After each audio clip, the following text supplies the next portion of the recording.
শুভজিৎ। আপনাদের সকলকে জানাই বর্মন বার্ডস বুক চ্যানেলের পক্ষ থেকে অনেক অনেক অভিনন্দন। তো আজ যে বিষয়টি নিয়ে আলোচনা করব সেটি হলো এই লকডাউনের কারণে যে খাবারের দানার যে এত দাম বেড়ে গেছে তার তো কী খাবার খাওয়ালে আপনার পাখি সুস্থ সবল থাকবে এবং আপনার দানার খরচটাও কিছুটা হলে কম হবে। তো এই বিষয় নিয়ে আলোচনা করব। তো দেখতে থাকুন পুরো ভিডিওটা। আর যদি আমার ভিডিও ভালো লেগে থাকে তাহলে অবশ্যই লাইক করে জানাবেন, আর কমেন্ট করে অবশ্যই জানিয়ে দেবেন যে ভিডিও আপনাদের কেমন লাগলো, আর বন্ধুদের মধ্যে শেয়ার করে জানিয়ে দেবেন।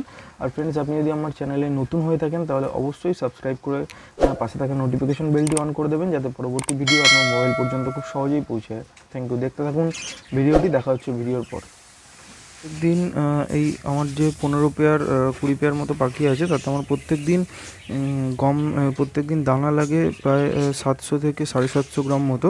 তো আমি এই 700 থেকে 750 গ্রাম দানাকে সকালে একবার দিই আর বিকেলে একবার দিই। তো সেই সকালে আমি দানাটা বন্ধ করে দিয়ে, দানার দাম বেড়ে যাওয়ার কারণে দানাটা বন্ধ করে দিয়ে আমি সকালে এখন গম দিচ্ছি।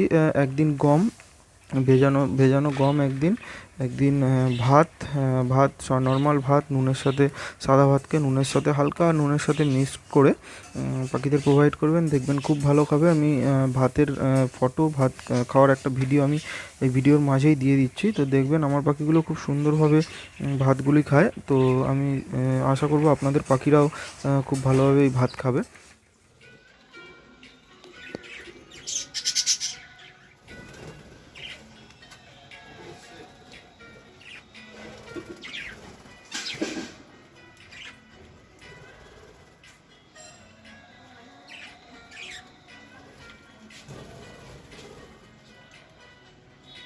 দেবেন হালকা করে শাকসবজি, এখন বর্ষাকাল তো শাকসবজি অতটা দিতে আমি বারণ করব।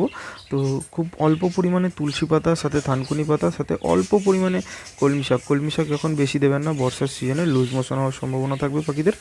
তো দেখতে থাকুন, আমি গমটা পাখিদের প্রোভাইড করে আপনাদের দেখাচ্ছি তারা কীভাবে খাচ্ছে। ফ্রেন্ডস, এই দেখুন আমার পাখিগুলো গম খেতে নেমে গেছে। যেহেতু আমার পাখিগুলোর গম খাওয়ার অভ্যাস আছে, তো আমি মাঝে মধ্যেই ওদের গম প্রোভাইড করে থাকি। তো এই যে কয়েকটা নেমেছে, আস্তে আস্তে সব নেমে যাবে। তো ওদের গম আর ভাতটা খুব প্রিয় জিনিস, দানা তো অবশ্যই এদের খুব প্রিয়। তো দানা ছাড়া এরা, আমি যেটা অভ্যাস করিয়েছি সেটা হচ্ছে গম আর সিদ্ধ গম আর নুন দেওয়া ভাত, এটা ওরা খুব ভালো খায়। তো দেখতে থাকুন, আস্তে আস্তে সব কটা পাখি নেমে আসবে গম খেতে। তো ফ্রেন্ডস, আরেকটা কথা আমি বলবো যে এই গমটা হচ্ছে একটা সফট ফুড। এটা যেহেতু আমরা জলে ভিজিয়ে সিদ্ধ করে দিচ্ছি, সুতরাং এটাকে আমি আপনাদের সাজেস্ট করবো যে 2 থেকে আড়াই ঘন্টার মধ্যে এটা পাখিরা যতটা খাবে, বাদবাকিটা বের করে ফেলে দেবেন।